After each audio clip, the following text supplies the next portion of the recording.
So the next gentleman would like to get up, and I'm actually looking forward to this talk because I'm quite a passionate person, and UX Healthcare was started because I personally have a chronic disease, so it's more personal. And the talk now is actually quite personal, which I think, if you're speaking from the heart, is probably the best way to go. So can we give a huge round of applause to Daniel, please? Oh, yeah, I guess my talk is going to be probably a bit different than the other ones. First of all, I have no slides. And I'm not going to talk about my professional career or what I do for a living or anything like that. I own a design agency, but I'm not going to talk about that.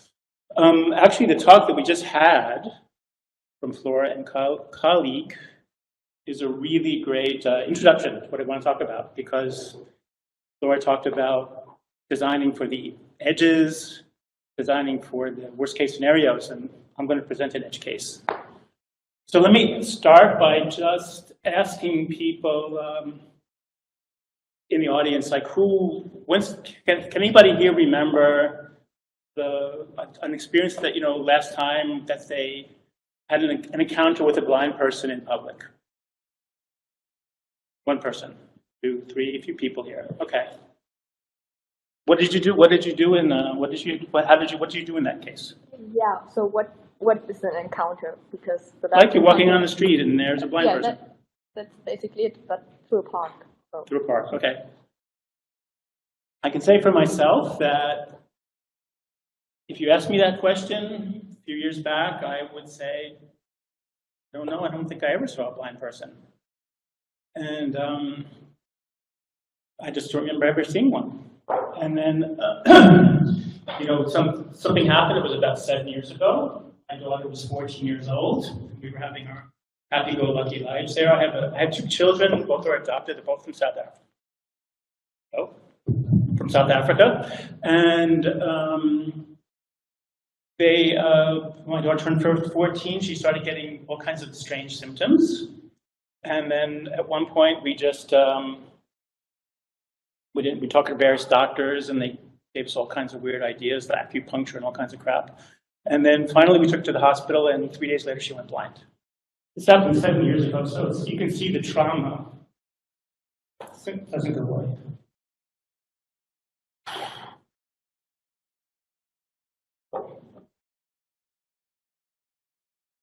Anyway.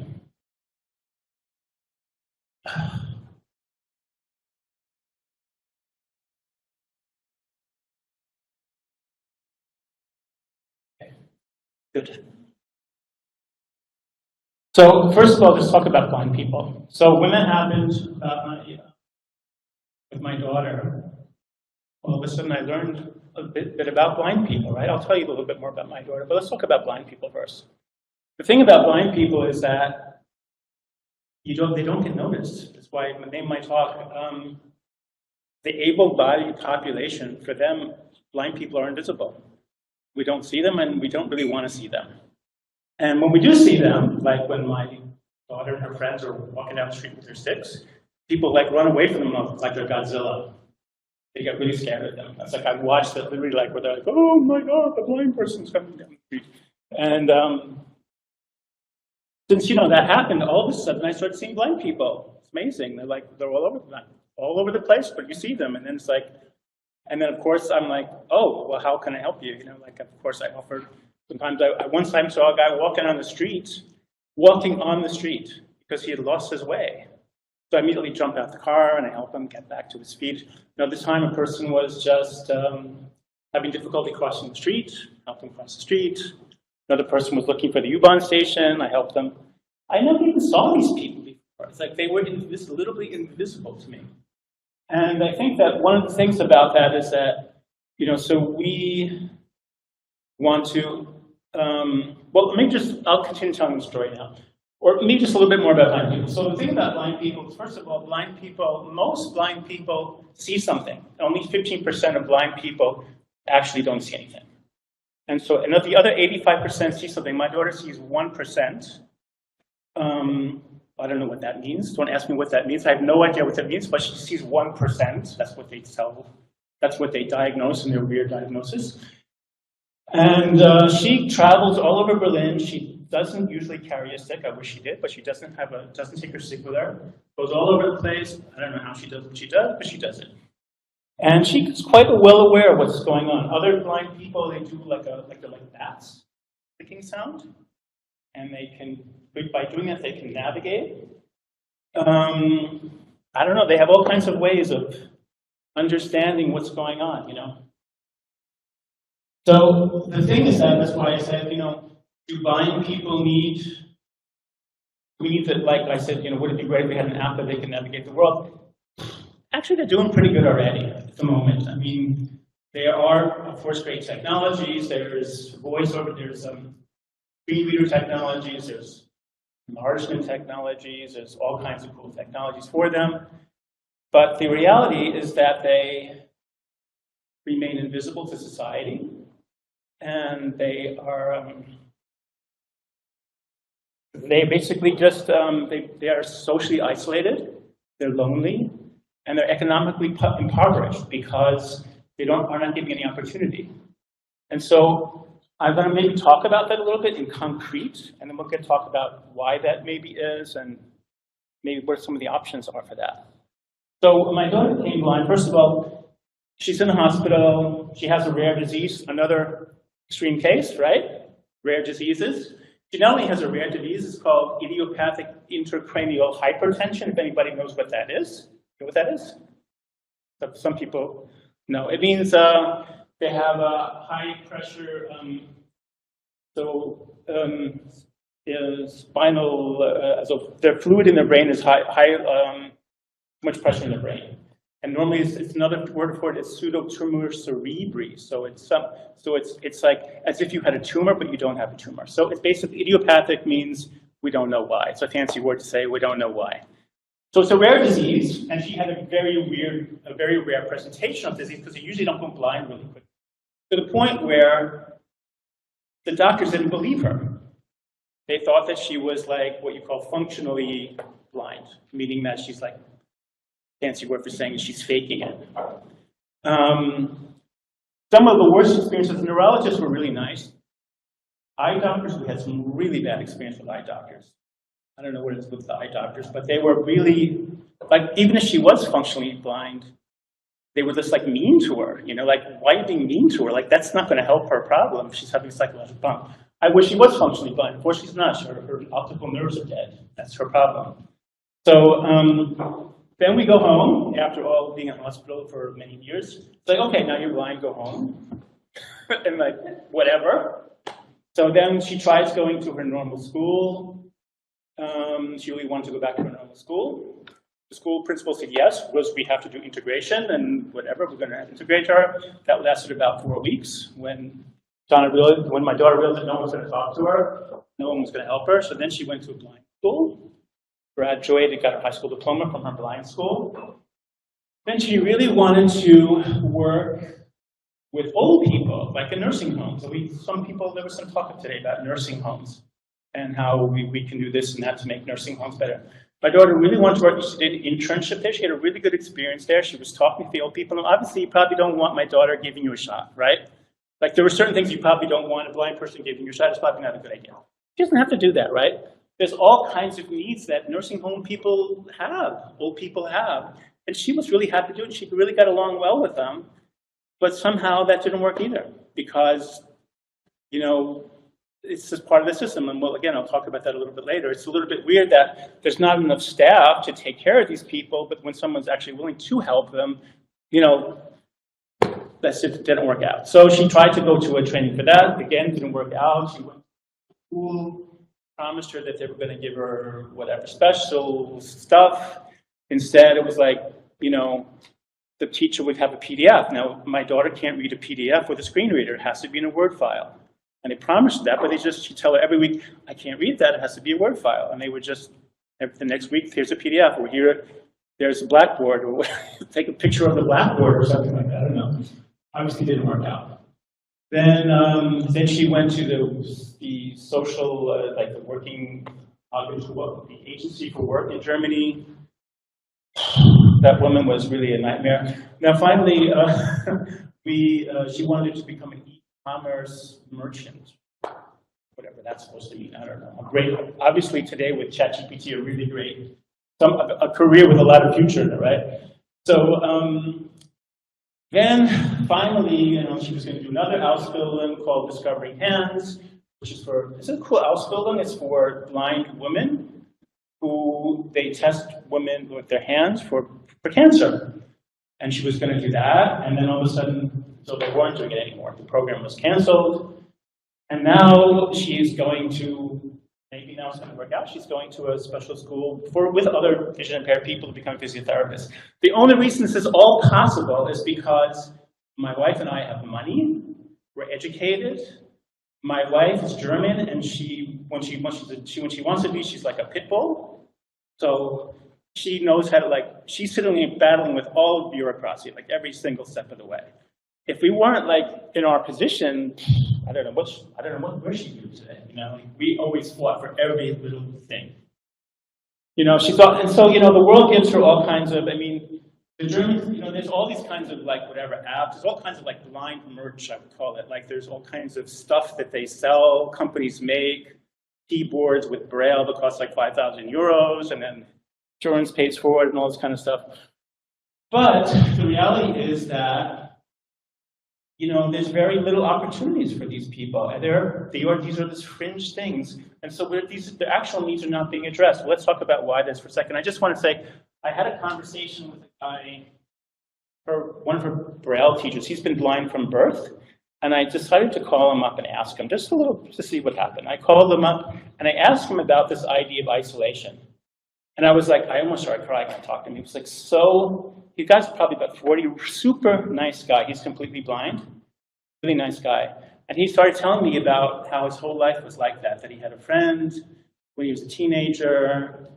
He basically said there's an invisible barrier between blind people and seeing people. And that's just the way it is. And he says, unless you have a mediator, someone who can facilitate that, you sit in your room all day long. And to this day, that's just what his life is like. I was really intense. I was hoping for something. He say something else, but he didn't. He really said, if you want to know the truth, this is the truth. And he told that to me. So I think this is really an interesting thing, right? And I'm talking very personally. I think it's good to talk personally sometimes, anecdotally. I don't have a bunch of charts and graphs with statistics on them like I usually would do. But I think that the case scenario, like Flora was saying, the case scenario of having an extreme case is applicable for all kinds of other things. So, let's talk about that. First of all, the idea that you would have maybe instead of only thinking about the UX, the user experience, we should think about the HX, the human experience. What about that part of it? Is it enough that we make blind people able to navigate the world, but they're lonely? They have no interaction with people. And the other thing is that maybe we need to. So let's talk about empathy for a second. I think one of the things that I discovered, and I discovered this very quickly when she first got sick. We think everybody thinks empathy has this godlike quality in our heads, right? The psychopath, Hannibal Lecter, who has no empathy, that's the bad guy, and the person with empathy, that's Jesus, right? Jesus with perfect empathy. The reality of empathy is something quite different. What does empathy mean? Empathy means you feel other people's pain. And if you feel other people's pain, it's painful. So what do you want to do? You want to get away from that pain. And I'm not making this stuff up. You can read about there's neurobiologists who study this. Oxytocin and vasopressin, these are the things those are the hormones that cause that. There's a negative side to all of that. There's an aspect that people push that away, and it happened to me. It happened not only to my daughter, it happened to me. As soon as my family and friends, first they want to send me 1 million articles about how we can help her. And then the moment that I say, look, I don't, you can stop sending your medical articles. Her optic nerve is dead. It's not going to help. And the moment that they found out it was hopeless, and that's in their eyes hopeless, they didn't want to talk to me anymore. It was like we were left alone because it's just too painful. It's just too painful. And when you see a blind person on the street, it's like really scary. It's like painful, the idea that that could be you, right? I mean, that's part of it, right? It's just a scary thing. And blind people are a little bit weird. They act a little bit differently than, I mean, they do things differently, especially people who've been blind their whole life. They have a different way of looking at you. They have a different way of, they just are a little bit different. They're scary. So I think this is the aspect that and it's actually maybe the empathy that causes us to want to, part of it at least is that. So, you know, wouldn't it be cool if we had, maybe we need to have an app for able-bodied people to know how to engage with disabled people. That would maybe be an app that we should work on for change. Because that's the problem. I mean, I'll give you 2 examples. So first of all, this guy I spoke to, the Braille teacher, he told me that one time he was traveling by himself in a bus somewhere, because he's very able, he's completely blind. And he asked if someone had a cigarette. And someone just from the clear blue sticks a cigarette in the guy's mouth. He literally just sticks it in his mouth. And he was like totally shocked. And he was like, who did that? And nobody said anything. He said, okay, that's the last time he ever did that, right? This is how people deal with, people don't, it's like, what? You know? And so another example I was going to talk about, like that, I can't think of what it is right now. But anyway, these kind of examples of people not knowing.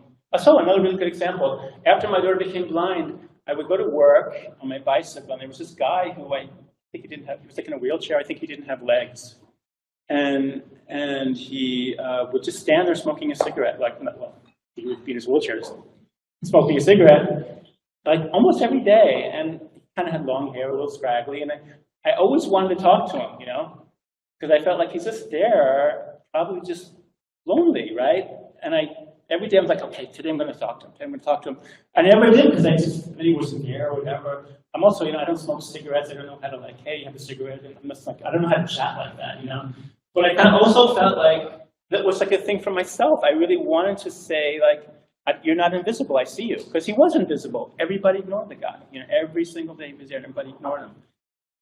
So I failed, you know, in that mission. So I think maybe that's the one thing. How do we teach this, you know? How do we teach ourselves to because this is really their bigger need almost at this point, or I think. And then, you know, on the bigger context, so my final word about this is bigger context. You know, what kind of society do we live in where we have medical schools are full, but we have a chronic, like a intentional shortage of doctors? Like, why is that? You know, why, you know, when someone earlier was talking about, you know, you guys, people were talking about, yeah, we're freeing up time, you know, freeing up time. I felt like, I know what they're going to do with that. They're going to be, well, then we need less doctors now, because now you guys have more time. We don't need as much staff. We can cut on staff, right? I'm being cynical, but I saw it happen with my wife is a teacher in the Berlin schools, and they started integration. They started this kind of program to save money, you know, like it was actually not designed for that, but that's how the politicians think, you know. So this is a danger, at least, that happens with that. So, you know, I have to just ask the question, like, what's wrong with us, right? We keep creating all of this, like, technology to somehow fix things, and somehow that's supposed to replace, like, normal, like, humanity, right?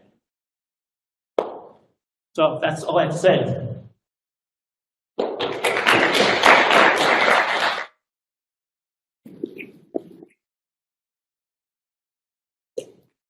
I don't know if anybody has any questions, but feel free. I do not have any questions, but thank you for the presentation. You spoke about barriers and visibility of Yes. blind people. There's a great startup. I don't know if you know. It's called Be My Eyes, and this is the application when everyone who can see can volunteer and be the eyes of the blind people. Yeah. So I encourage you to be a part of this network. This is a great application, and to me, basically, this is the best example of how technology can solve the real problem. So this is my comment. Okay. Good. I mean, I don't think it's actually solving the problem, but I know that. I know that.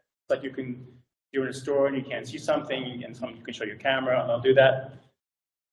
It's not solving the invisibility problem. Yeah, sure. It's just another technology to help them shop. But it's part of something. Better than nothing. I know. I'm not saying designers should stop doing what they're doing and quit. We shouldn't make technology. I'm just offering another perspective about, again, these extreme cases, right? Because I think that, you know, there's a certain amount of blind people, but there's also, blind I think are extreme. I think for us, blind people are an extreme case, maybe more so than people who are in a wheelchair or something like that. But if you add all these things up together, you know, I mean, the one thing I would say about my work is I do exactly the same thing. We have main personas, and we have the edges, and we get the edges, get the people in the middle. And I really get that. You know, I think this is really true. So I'm just offering this as like, if we can solve these problems, we can probably solve a lot of other problems that are maybe. I think that's one of the things that I noticed in the hospital, that people were like, this is too hard a problem for me to solve. You know, that was, I think, the typical attitude by the doctors and the healthcare. This is just too big. We can't deal with this. It was just too much for them. And I remember finally she went to a therapist at one point, and the therapist had a meeting with us, and the therapist said she was a great therapist. Again, my wife with her pit bull found a great therapist. And she said to us, you know, normally I get someone here like minors, she teaches people up to like 25. And I get someone who was like one thing or two things, like an eating disorder or something. And your daughter has like 8 things. It's so many things. And she was great. She did a great job with my daughter. But I'm just saying, these are the extreme cases, and we can solve the extreme cases, then we can actually have a better opportunity to do the. Okay. Yes. First off, thanks for sharing such a personal trauma experience. And it's really clear that you and your wife have really been there for your daughter, which is wonderful. I wanted to ask, working on a project at the moment to help spaces be more inclusive with dementia, and I wanted to ask, based on your lived experience, what would you like to see change about spaces to make them more inclusive of people who live with visual impairments? What are the things you'd like to see change? What do you mean by that? I don't know. What's an example of that? So with crossing roads, I suppose, tactile paving, it enables people. I mean, there's a lot of stuff like that already. I mean, Germany's pretty good. I mean, all the train stations have those. They're like the tile is different, so that when they hit where they're 6, they know that they're not going to fall off the platform, kind of thing. I mean, those are really great things. There's a lot of that stuff. I don't know. I mean, this is something you have to ask a blind person or a disabled person. I'm not a disabled person. I can just say, so I'm not here to offer. I'm not a blind person, right? All I can do is I can say my observation. My daughter wanted to come here, and I didn't want her to be emotional. You know?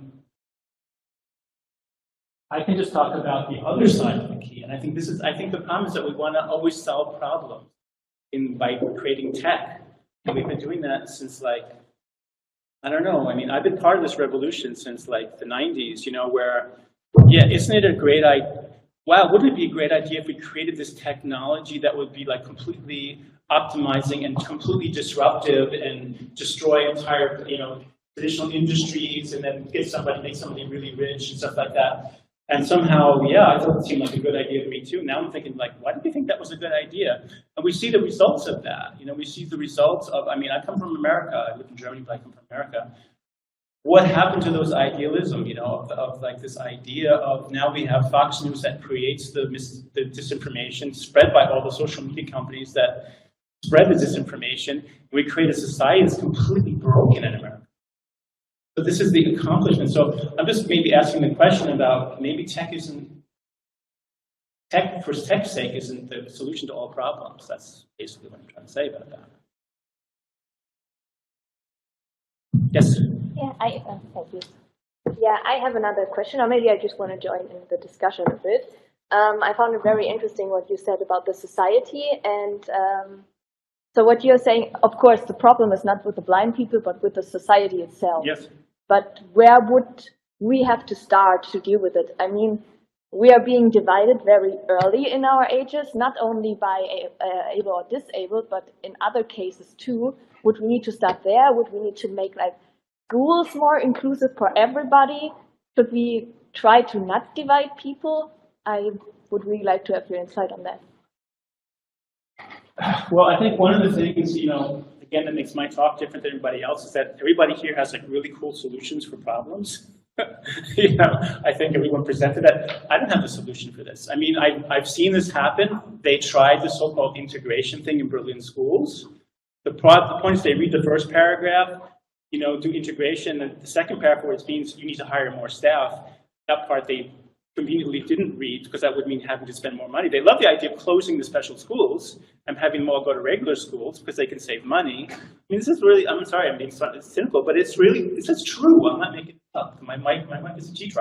I've seen it happen. So I don't know, but I think that, I'm talking to a bunch of people here who may be involved in that.